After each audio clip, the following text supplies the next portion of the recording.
Good evening to all of you. Voice आ रही मेरी?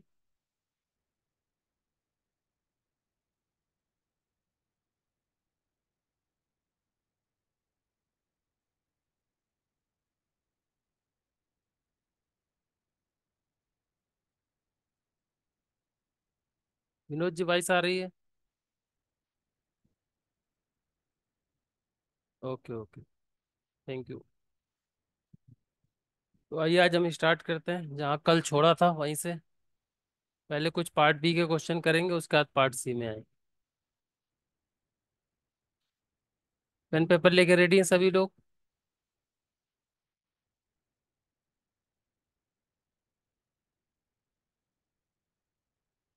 चलिए, तो ये है क्वेश्चन।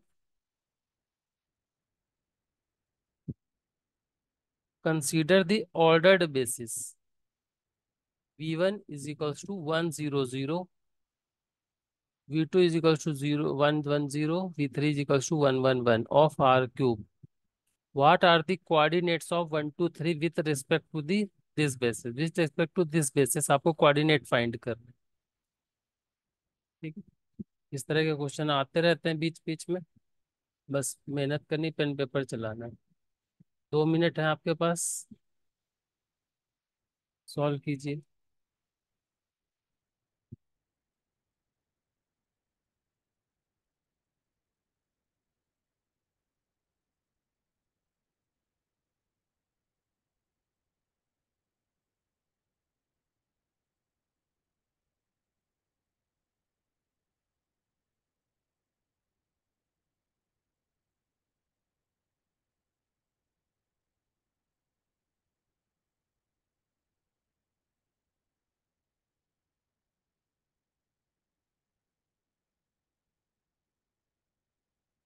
एक आंसर आ गया है।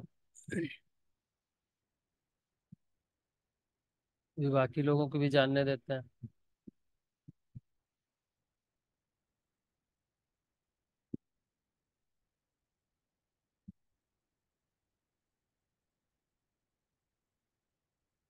वेरी गुड, वन मोर।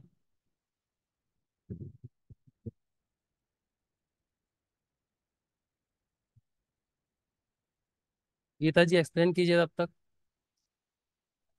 सर मैंने इसमें जो हमको वेक्टर दिया हुआ है 1 2 3, हम्म। इसके कोऑर्डिनेट पूछे हैं हम V1 V2 V3 के रिस्पेक्ट में। तो मैंने इसको V1 V2 V3 का लीनियर कॉम्बिनेशन में लिख दिया। Okay, A V1 plus B V2 plus C V3। मतलब अल्फा v1 भी लिख सकता हूँ। Yes sir. Alpha v1 plus beta v2 plus gamma v3। तो यहाँ से इक्वेशन बन गई थी, उसको सॉल्व किया तो पहली इक्वेशन बनी A+B+C=1। फिर alpha plus beta plus gamma equal to, one. और फिर सेकंड बनी beta plus gamma equal to 2 और गामा इक्वल टू 3। गामा तो 3 तो दिख यहाँ, रहा है। कहाँ 3 है? यस सभी सर। जगह 3 है ना। यस तो सर। इससे काम नहीं चलेगा, यहाँ से बीटा निकालो। और वो -1 आ रहा है और अल्फा भी -1 आ रहा -1 आ रहा, मतलब ये ऑप्शन गलत हो गया। यहाँ रखेंगे तो अल्फा इज इक्वल्स टू 1 -3 +1। कितना आएगा? -1। सही है। है। Yes sir. ऐसे किया बाकी लोगों ने, मानसा जी ने बता दिया। तो ये क्वेश्चन अच्छा है, इस तरह का क्वेश्चन आ जाता है और इस बार एग्जाम में आ भी सकता है। ठीक है, इस बार काफी क्वेश्चन आपको इजी टू मॉडरेट लेवल में मिलेंगे, क्योंकि पीएचडी एंट्रेंस वालों को भी उसमें जगह दी है, सीटें बढ़ाएंगे तो थोड़ा हो सकता है उसका फायदा। बस पेशेंस रखिएगा, क्योंकि टाइम तो एक 180 मिनट्स ही है। चलिए, ये क्वेश्चन भी बड़ा आसान सा क्वेश्चन है। आई थिंक 2 मिनट सफिशियंट है। A is equals to 1 iota iota I B A matrix which of the following is true. कौन सा ट्रू है? पक्का पक्का। 3 गलत भी बता दोगे तो भी आप एक को टिक कर सकते हो, लेकिन श्योर होना पड़ेगा।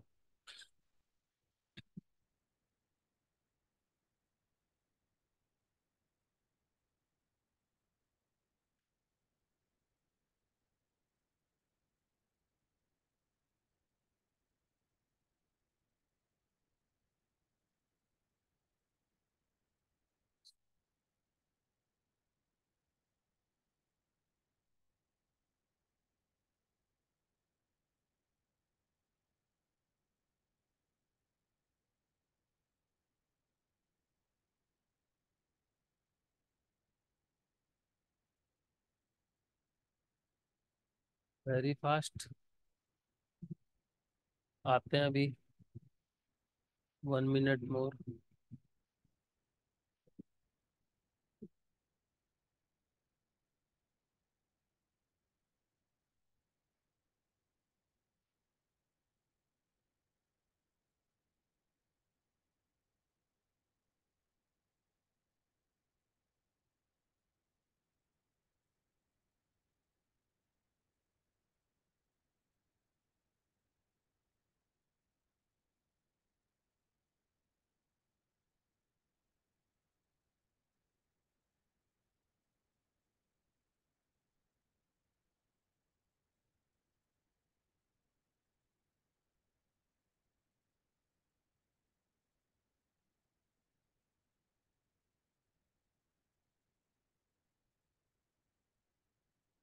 हम्म।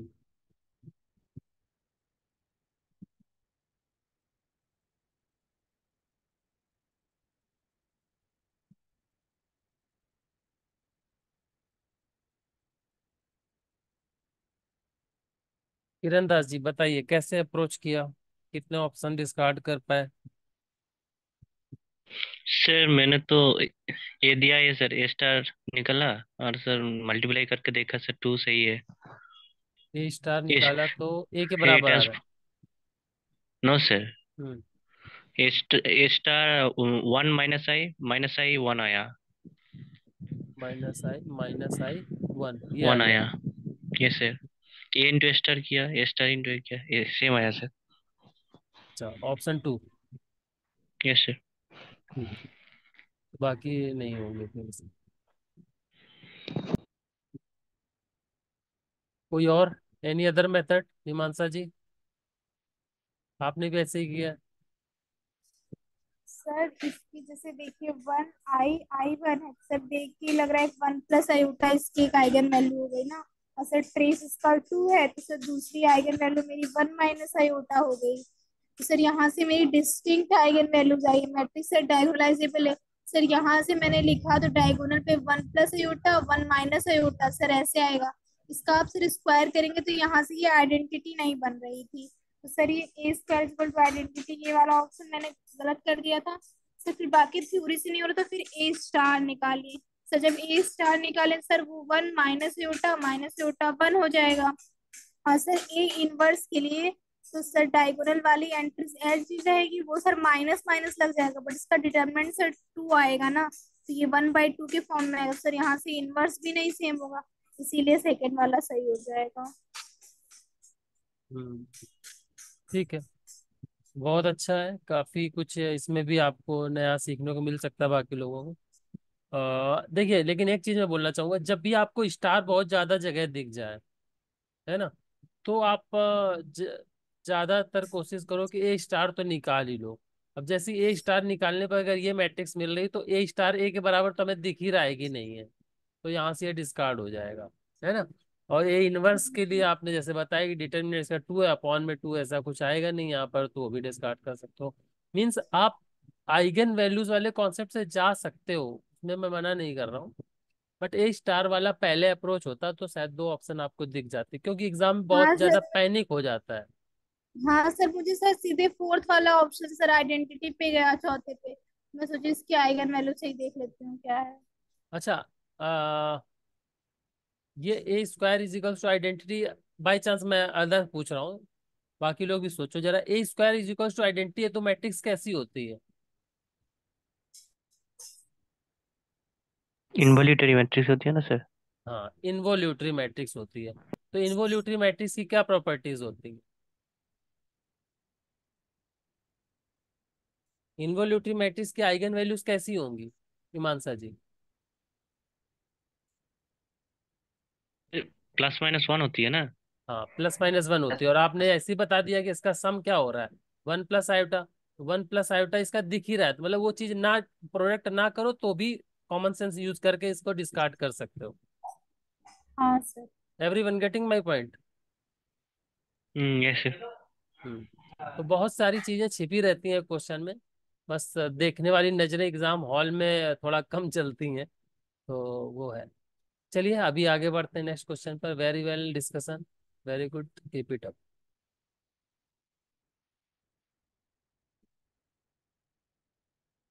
ये क्वेश्चन है, और ये भी बड़ा बढ़िया क्वेश्चन है कॉन्सेप्ट वाइज। 2 मिनट ले लो सोचने के लिए, फिर डिस्कस करते हैं।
नीलेश जी बताइए कैसे अप्रोच लगाया।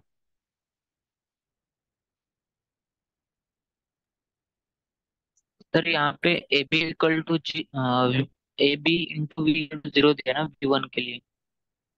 सर जैसे हाँ। हम लोग ए को इन्वर्टिबल लेते हैं, हम्म। तो सर ए इनवर्स को बोथ साइड मल्टीप्लाई कर सकते हैं। हम्म। तो sir A inverse A B V equal to zero हो जाएगा। सर लेकिन ये मतलब इक्वल कर टू जीरो हो सकते हैं, जाएगा। ये कर सकते हैं ऐसे। ये सर ए इन्वर्टिबल ले चाहेंगे ऑप्शन 3 के लिए सर। अच्छा, ऑप्शन 3 के लिए बात करो, ओके ओके। हाँ, ऑप्शन 3 के लिए बात करेंगे तो यहाँ इन्वर्स करेंगे, यहाँ इन्वर्स करें, ठीक है। तो V B is equals to hmm, 0 हो जाएगा ना। सर तो सर डायमेंशन ऑफ V1 और इक्वल टू V2 हो जाएगा।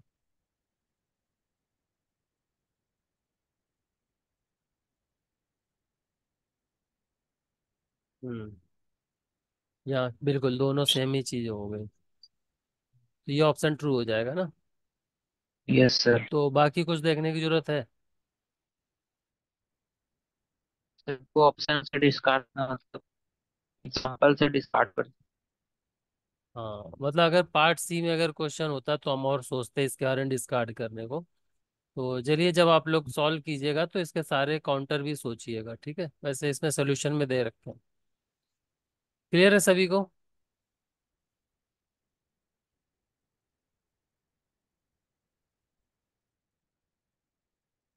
चलते हैं आगे क्वेश्चन।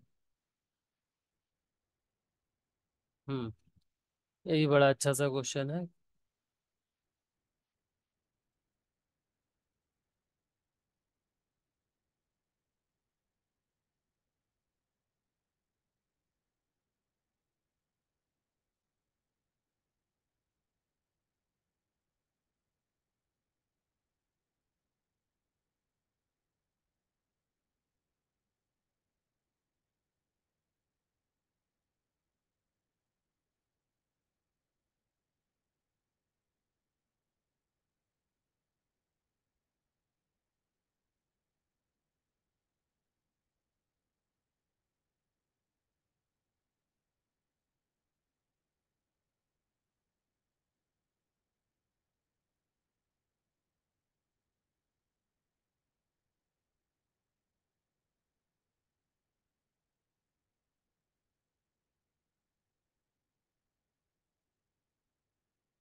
इसको कॉमन सेंस यूज करके भी सेकेंड्स में आंसर दिया जा सकता है।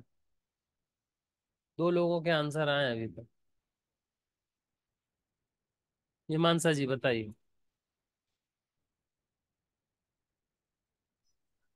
सर इसको हम ऐसे सोचे हैं कि हमें गिवन है क्वाड्रेटिक फॉर्म, और सर बोला है EQ में वो सारे एक्स वाई जेड आएंगे जिनका quadratic form X Y Z is equal to 1 है ना। और सर कह रहे हैं for which of the following is EQ a bounded subset of R cube.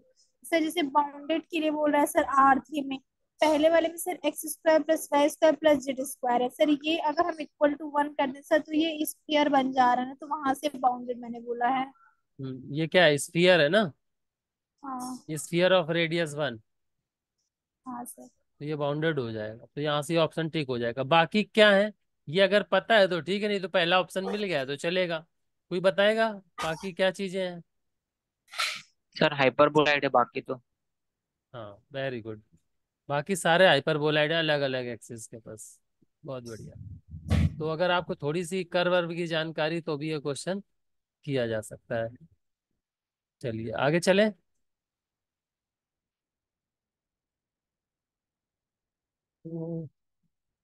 I think part B के क्वेश्चन इतने ही थे, अभी पार्ट सी के स्टार्ट करते हैं ना। तो पार्ट सी में सभी ऑप्शंस पर चर्चा की जाएगी। तो अपनी अपनी पेटियां बांध लें और चलते हैं। 4 क्वेश्चन पार्ट बी के हो गए, तो 6 तो कोशिश रहेगी कि आज क्लास में करें ही पार्ट सी के, ठीक है। चलिए, तो ये पहला क्वेश्चन,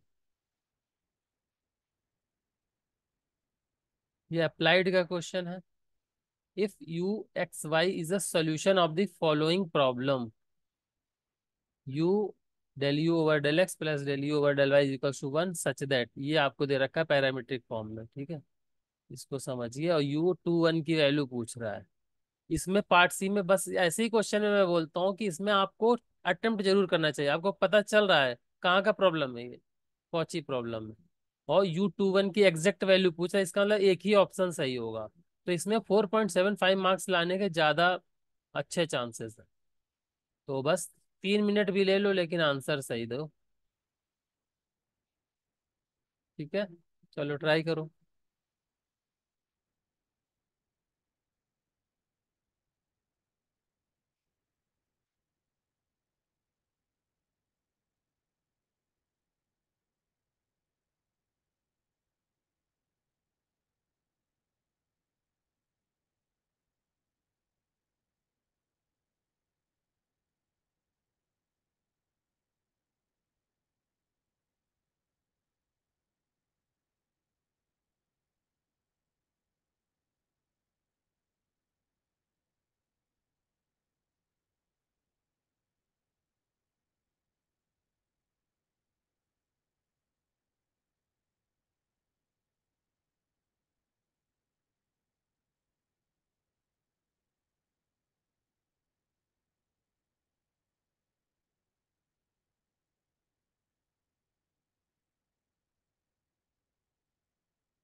नीलेश जी का आंसर आ गया। वेट करते हैं नीलेश जी 1 मिनट और बाकी लोगों के लिए।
Last 10 seconds.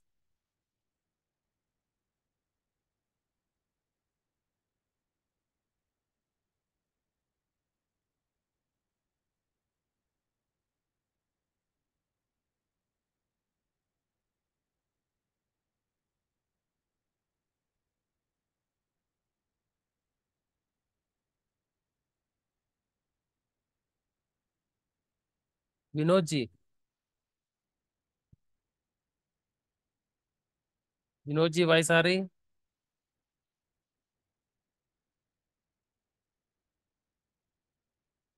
Yes sir, voice आ रही है।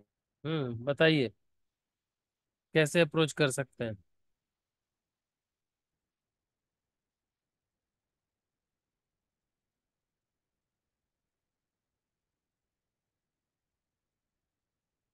बताइए, कुछ तो किया होगा।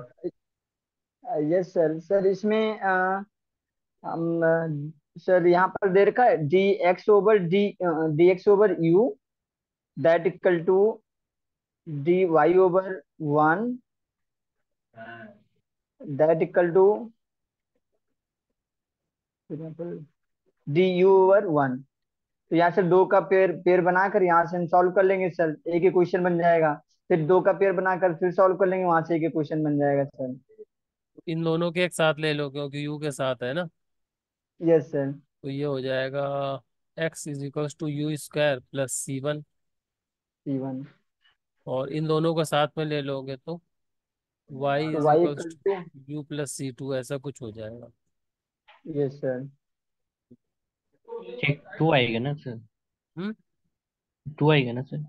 u² / 2 आएगा। ओके, हाँ, u²/2 आएगा। उसके बाद आप इसको सॉल्व कर सकते हो इसमें कंडीशन लगाकर।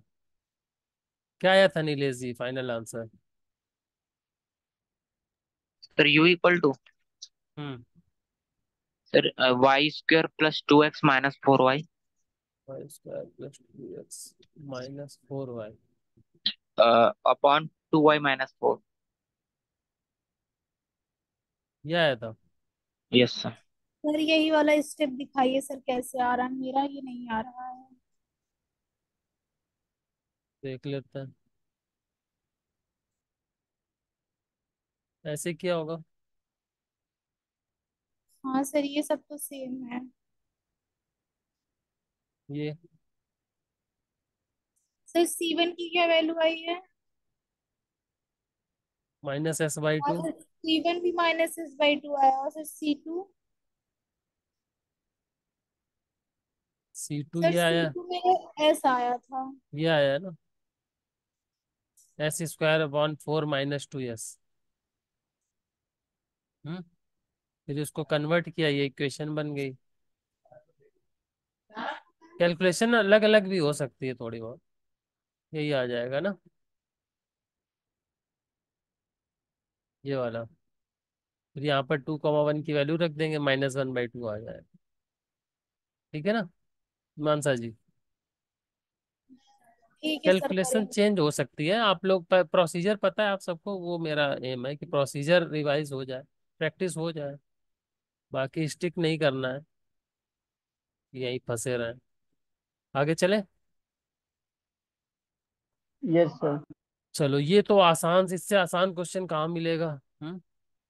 डायगोनलाइजेबिलिटी पूछ दी जाए ओवर आर या ओवर सी, ये बड़ा ध्यान से पढ़ना है एग्जाम में। ये भूल जाते हैं बच्चे हमारे भावुकता के, कि आर पे पूछा जाता है, सी पर चेक कर लेते हैं, कई बार सी पे पूछा जाता है और भूल के चले जाते हैं। तो ये सब देख लेना। ठीक है, तो यहाँ पर पूछा गया which of the following matrices are diagonalizable over C. C के ऊपर कौन कौन सी मैट्रिक्स डायगोनाइजेबल है?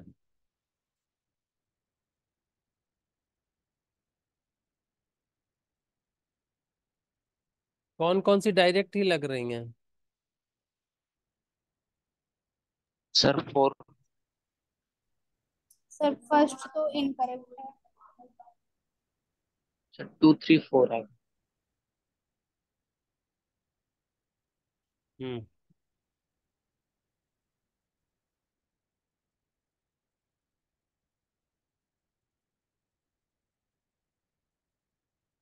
फर्स्ट तो इनकरेक्ट है, सही है।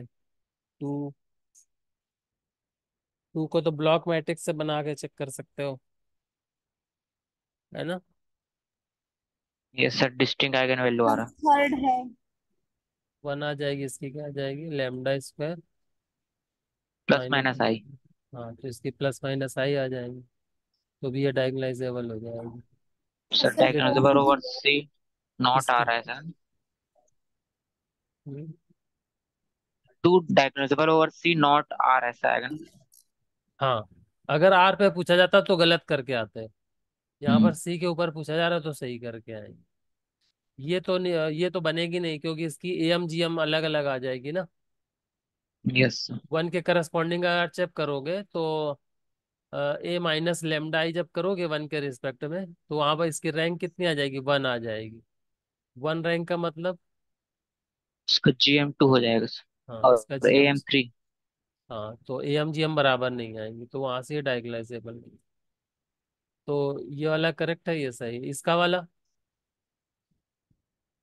ये भी अ, सही है सर। ये भी सही है सर। ये भी डायगोनलाइजेबल हो जाएगा वन के रिस्पेक्ट में, आप चेक करो। ये वाला भी हो जाएगा ना। हाँ सर, ये तो परम्यूटेशन रियल मैट्रिक्स है। सिमेट्रिक मैट्रिक्स हाँ, ये real symmetric matrix is always diagonalizable over R then over C. Then over C. ठीक है, बहुत बढ़िया। तो इसके ऑप्शन तो करेक्ट होंगे, two, three and four. Four. चलो आगे चलते हैं फिर। हम्म ये कॉम्प्लेक्स एनालिसिस का क्वेश्चन,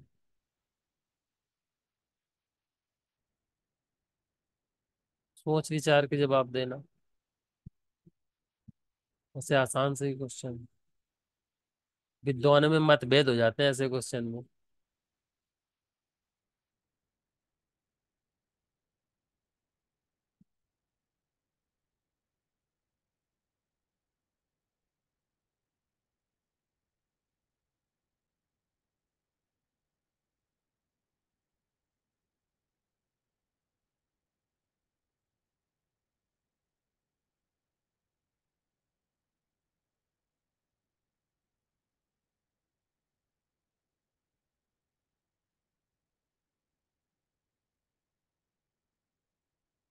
बहुत फास्ट आंसर दिया है नीलेश जी ने।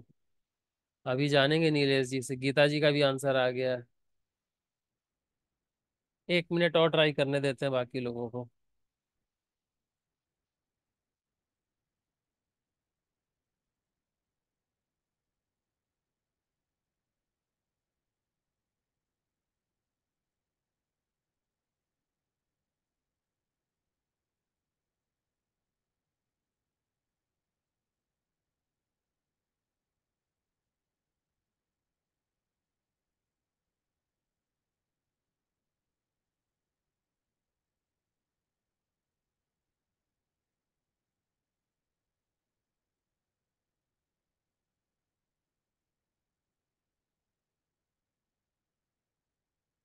गीता जी एक्सप्लेन कीजिए। तो इसमें जो हमें फंक्शन दिया हुआ है e⁻²z बार, तो इसमें जेड बार को हम लिख सकते हैं 1/z, e⁻²/z हो जाएगी। तो इस फंक्शन के पास z = 0 पे एसेंशियल सिंगुलैरिटी होगी। हम्म इस समय मैंने इसका फिर एक्सपेंशन कर लिया, e⁻²/2/z का, तो वो आया 1 + 2/z प्लस 2/z का होल स्क्वायर, 1/2 फैक्टोरियल। तो ओपन जेड का whole square into one by factorial two ना, हाँ, फिर इस तरह एक्सपेंड हो जाएगा। ऐसे तो फिर चलता जो जाए। हमें जो रेसिड्यू देखना होता है वो 1/z का कोफिशिएंट देखते हैं, तो वो हमारा आ रहा है 2। हम्म और जो इसकी इंटीग्रल की वैल्यू होती है वो 2πi इंटू रेसिड्यू जो आ रही है हमारी वैल्यू 2 इक्वल टू 4πi होगी। बहुत बढ़िया, आसान से ही क्वेश्चन था ना। और ये देखो पार्ट सी का क्वेश्चन है, कोई और ऑप्शन होने के चांसेस हैं क्या, किसी को लग रहा है कि इसका कोई और ऑप्शन भी सही हो सकता है, नहीं हो सकता ना।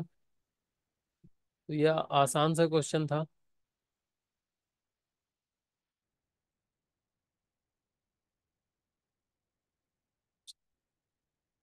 ये भी बहुत ही ट्रिकी क्वेश्चन था जब पूछा गया था। विद्वानों में काफी ज्यादा चर्चा में रहा था ये। मार्को चेन का क्वेश्चन है। तो 3 मिनट देता हूँ आप लोगों को सोचने के लिए। जिन ऑप्शन में आप एकदम कंफर्म हो कि हाँ सर ये वाला तो पक्का सही है, ये वाला पक्का गलत है, उन्हीं पर अपनी राय दीजिएगा। जिसमें डाउट में हो उसको छोड़ दीजिए, उसको डिस्कस कर लेंगे। कुछ बेसिक प्रॉपर्टीज अगर आपको पता है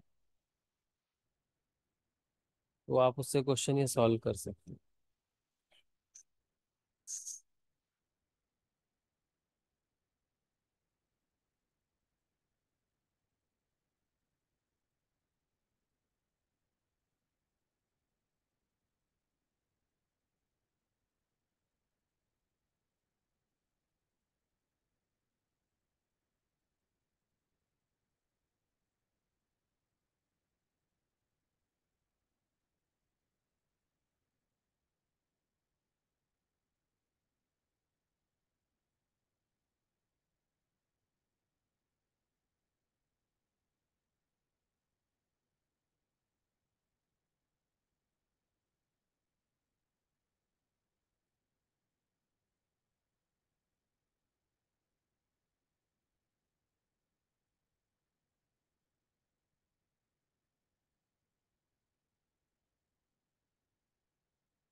अभी तक कोई आंसर नहीं आया।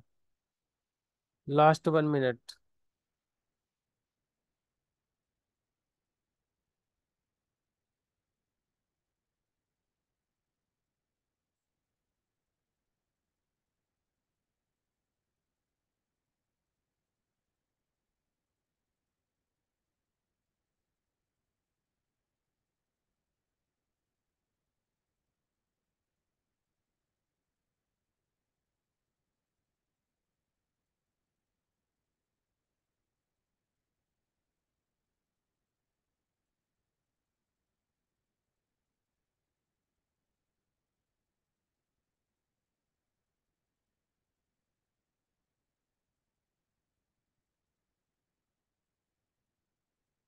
वो सही हो जाएगा।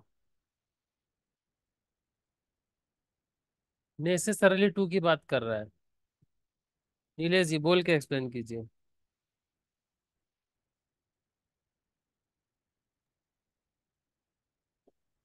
सर ये ऑप्शन नंबर 2 में हो बोल रहा है ना कि P is not irreducible then P square is not. मैं काउंटर दे दूं? अच्छा, P is not irreducible, then P square is not irreducible. P is sir ये इरिड्यूसिबल। हाँ हम्म। सर, जैसे नॉट इरिड्यूसिबल है मीन्स कि रिड्यूसिबल होगा। हम्म। सर रिजल्ट होता है ये कि अगर पी रिड्यूसिबल है तो पी स्क्वायर भी रिड्यूसिबल होगा। अगर पी रिड्यूसिबल है तो पी P स्क्वायर भी स्क्वायर भी रिड्यूस रिड्यूसिबल।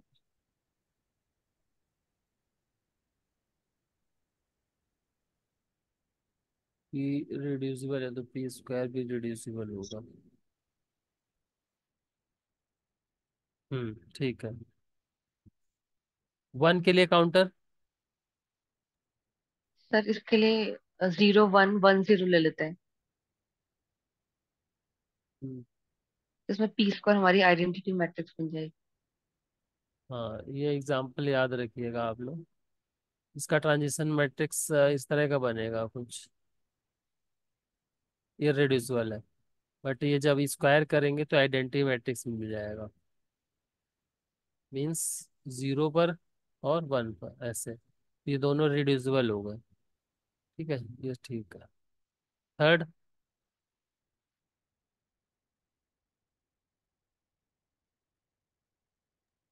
सर थर्ड और फोर्थ को तो पर्टिकुलर एग्जांपल लेके प्रूव कर सकते हैं इनको।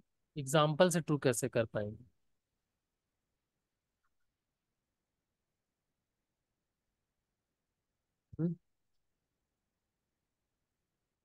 एग्जाम्पल से समझ सकते हैं, कोई रिजल्ट है तो बात अलग।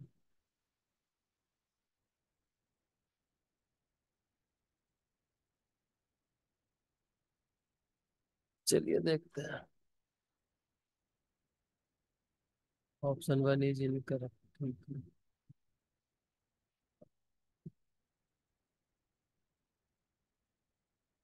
P is irreducible, it means Pij is greater than zero and Pji is greater than zero, मतलब दोनों कम्युनिकेट करेंगे एक दूसरे से। हम एक मैट्रिक्स मान लेते हैं P, one minus P, one minus Q, Q, इस तरह से। और इन दोनों की value obviously less than one हो जाएगी, ग्रेटर देन जीरो हो जाएगी। And P and Q can not be equal to one, otherwise P will be reducible. ये ध्यान देने वाली बात है। सोचो, अगर मैं इस P को वन मान लूं और Q को भी वन मान लूं, तो क्या हो जाएगा? ये रिड्यूसिबल मैट्रिक्स नहीं हो जाएगी? सोचो, सही बोल रहा हूँ कि गलत? आइडेंटिटी बन जाएगी ना। ये ठीक है, तो आगे चलते हैं फिर। तो जब मैं इसका आई प्लस पी बाई टू निकालूंगा तो ऐसी मैट्रिक्स मिलेगी हमको। Changes occurs only on the diagonal entries and other will be half. ये तो सीधे सीधे हाफ हो जाएंगे, one plus P by two, one plus P by two, जो क्योंकि पहले क्या था, पी था, तो वन जोड़ दिया तो उसे डिवाइड कर दिया, तो यही रहेगा। हम्म। तो यहाँ पर हो जाएगा। ठीक है, this will always be irreducible, और ये हमेशा इररिड्यूसिबल रहेगा क्योंकि पी हमारा वन के बराबर नहीं है। बात सही है अभी?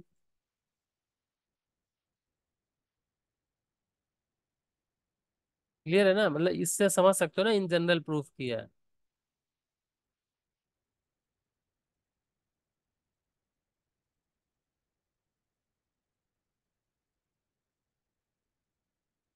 यहाँ पर गलती से लिख दिया है शायद, इनकरेक्ट ना। करेक्ट हो जाएगा ना?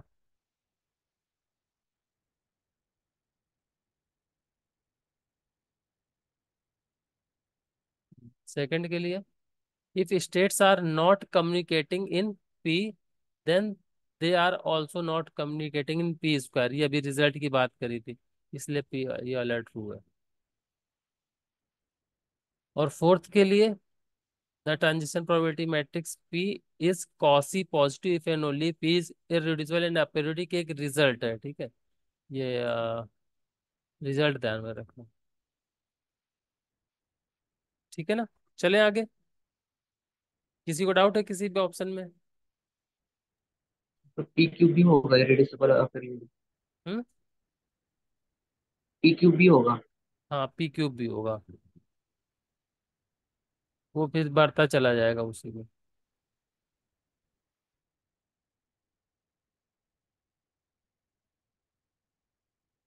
चलो, ये क्वेश्चन भी आपका, इस तरह के क्वेश्चन आजकल आ रहे हैं, क्या बोलते हैं, फंक्शन ऑफ सेवरल वेरिएबल का क्वेश्चन।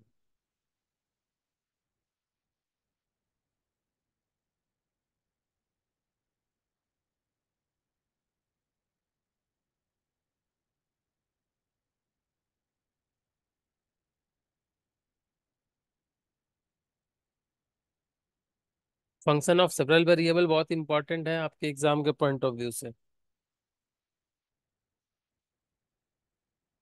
इससे लगातार क्वेश्चन आ रहे हैं हर एग्जाम में।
Only one option is true.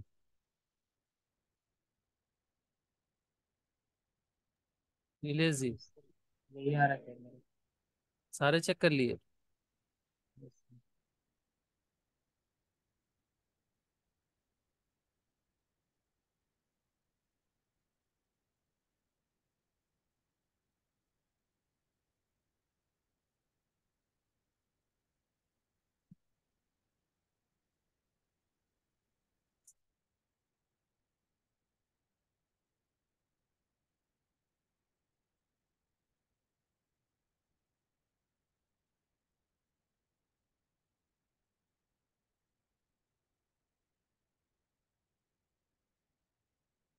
चलिए देखते हैं, सॉल्यूशन देखते हैं ना।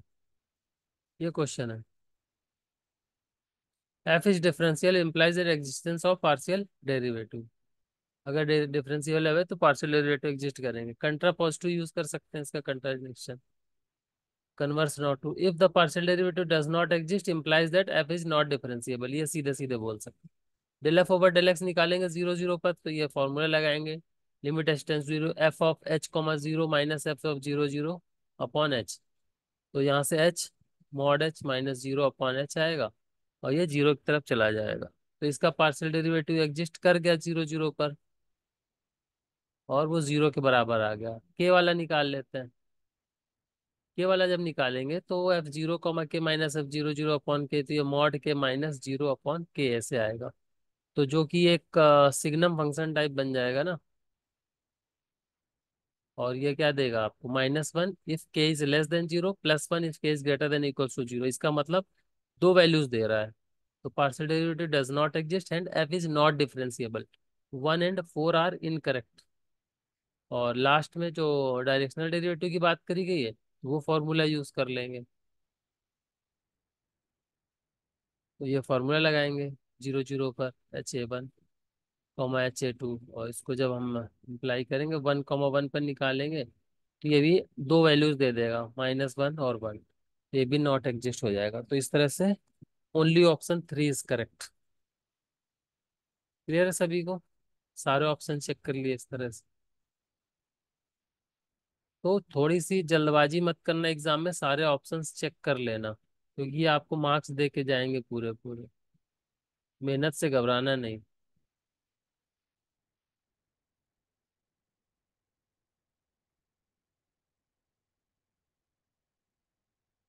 चलो, ये भी बड़ा अच्छा सा क्वेश्चन है।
एक आंसर आया अभी तक।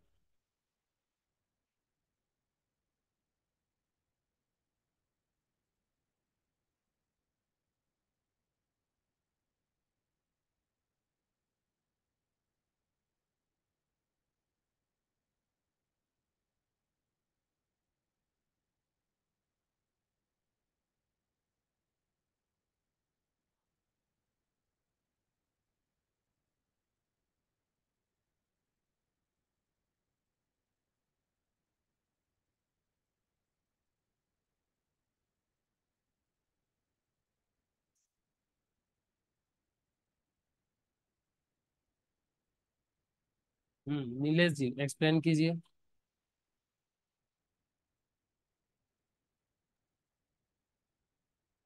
सर इसमें स्वार्ज पीक लेमा का कॉन्सेप्ट लगाएंगे, क्योंकि यहाँ पे यूनिट सर्कल दिया है हमारा डोमेन, और f(1/3 = 0) भी दिया है, holo non constant holomorphic function भी है।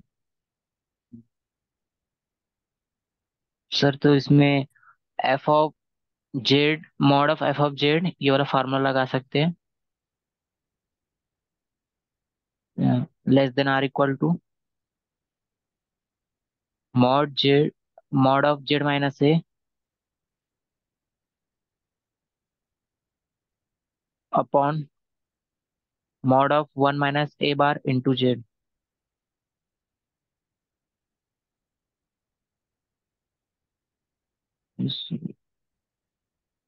सर इसमें F of A equal to 0 दिया रहता है, तब ये वाला फार्मूला लगाते हैं, ठीक है। ए की वैल्यू और one A by three equal to 1/3। Yes sir, और जेड हाफ हो जाएगा सर।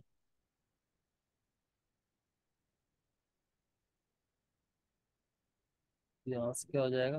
1/2 माइनस 1/3 अपॉन 1 - इसको 1/3 का बार करोगे तो भी सेम ही आ जाएगा ना। 1/6 आ जाएगा सर। 5/6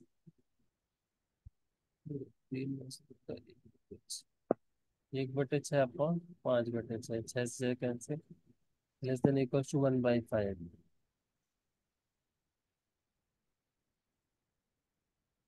फिर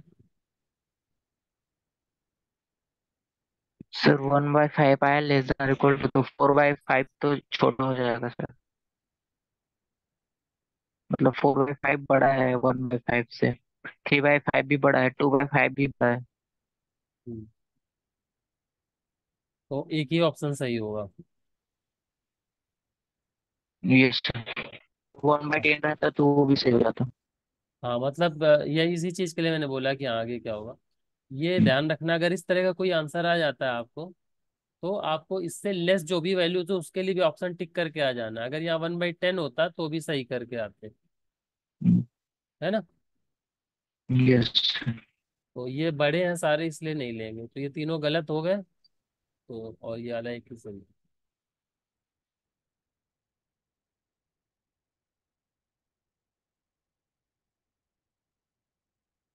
चलिए, आज के लिए आखिरी क्वेश्चन।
बहुत आसान सा क्वेश्चन है, अब तक हो जाना चाहिए था सभी का।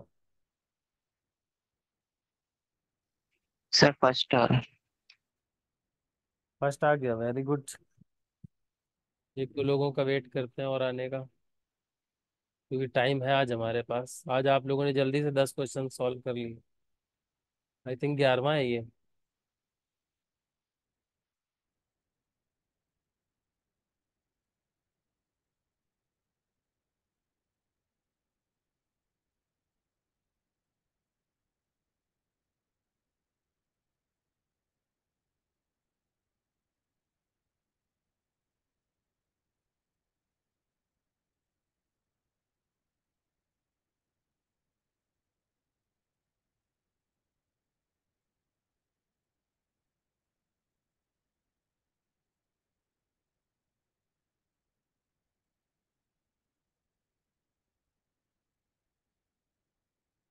गीता जी बताइए कैसे अप्रोच किया।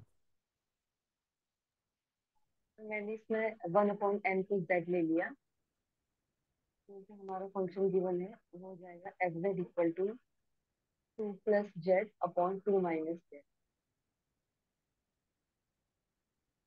ये आइडेंटिटी थ्योरम लगाई होगी ना यहाँ पर। सर 1/n का जो लिमिट पॉइंट वो डी में। हाँ वो डी में आ रहा है इसीलिए। गीता जी। Yes sir.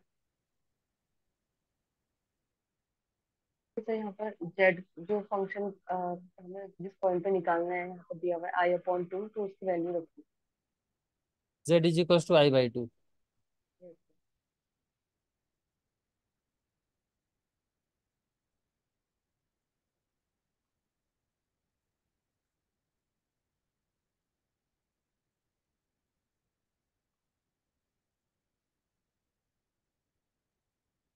फिर तो सर इसके लिए आ रहा था 4+i² करके आ रहा था, सब ओपन तो नहीं किया, बट इसका इमेजनरी पार्ट पॉजिटिव है। 4+i² upon whole square upon 17। Upon I आएगा ना।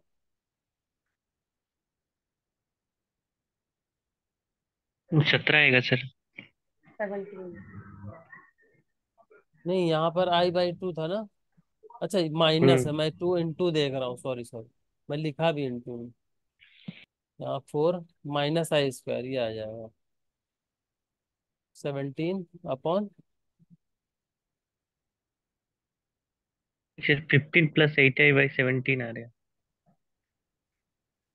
चाचो को 16 में से गया, 15 अपॉन 4 24 16 में से। तो सर सर इसका 8 आई इमेजनरी प्लस। पार्ट आ रहा है 8/17। 15+8i आ रहा है। एक मिनट फिर से कर देता हूँ। यहाँ तक आया था 2+z, यहाँ आया था 2 - z, है ना। मैं इसको इंटू में देखूंगा। 2+i/2 upon 2 - i/2। To cancel हो गया, तो ये हो गया 4+i/4 - i। अच्छा मल्टीप्लाई करोगे, 4 - i से करोगे, 4+i से करोगे,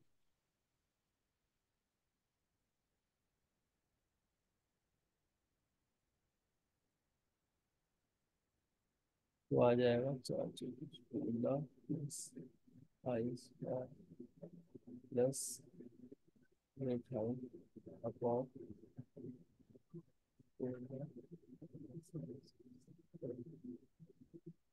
15 माइनस।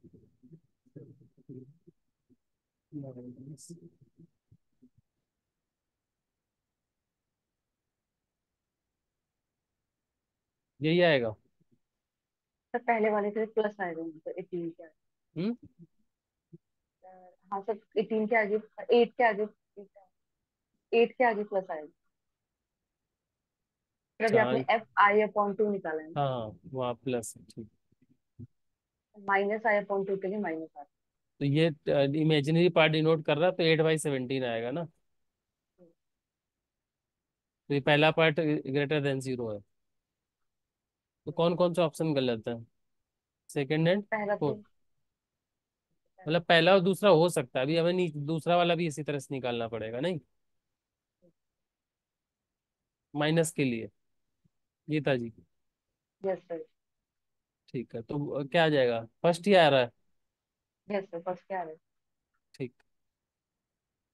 तो अच्छा क्वेश्चन था, मतलब इस तरह के सिंबल्स इंट्रोड्यूस कर देते हैं, लिखी चीजें वही रहती हैं, आप लिखना ध्यान भूल के सिंबल्स पर ध्यान दोगे अगर तो लगेगा एग्जाम में। तो यहाँ तो थोड़ा फिर भी हम लोग खुद से लिखते हैं तो ऐसे सिंबल नहीं, एग्जाम में और भड़कीले दिखते हैं, तो बड़े कातिलाना टाइप के सिंबल हो जाते हैं, तो मन नहीं करता कि ये क्वेश्चन हो भी पाएगा कि नहीं। तो बचना नहीं है, मतलब क्वेश्चन को बचने नहीं देना है ऐसे, ठीक है, खुद बच के निकल जाना है। तो इसका ऑप्शन है किसका, ठीक है। तो चलिए आज के लिए इतना ही, और कल फिर मिलते हैं अगले कुछ क्वेश्चंस के साथ। तो तब तक ऐसे ही पढ़ते रहिए, और मैं बिल्कुल भी आपका ज़्यादा टाइम नहीं लूंगा, क्योंकि एग्जाम का समय मुझे पता है आप लोगों को बहुत सारा रिवीजन करना होता है खुद से। लेकिन कम से कम 10 क्वेश्चन डेली सॉल्व करते रहेंगे, और 10 अलग अलग तरह की चीज़ें मिल जाती हैं, और टाइम के अंदर करना है। हाँ, तो वो प्रैक्टिस से टाइम भी कम लगने लगेगा, ठीक है। और पेशेंस के साथ करना है, 1-2 क्वेश्चन कम ज्यादा करोगे चलेगा, लेकिन जितना समय मैं दे रहा हूँ ना, इससे ज्यादा समय एग्जाम में लेना नहीं किसी क्वेश्चन पर। इससे ज्यादा समय लग रहा है तो वो क्वेश्चन छोड़ना है फिर आपको, ठीक है। तो आप लोग बहुत अच्छा कर रहे हो, जो लोग कम कर पा रहे हो उनको भी डरने घबराने की जरूरत नहीं है। आप कर सकते हो, अपने जोन के क्वेश्चन पहचानिए, जब आपके जोन के क्वेश्चन आएंगे वो कर लेंगे, कोई जरूरी नहीं कि सारे क्वेश्चन सभी को आ जाए, ठीक है।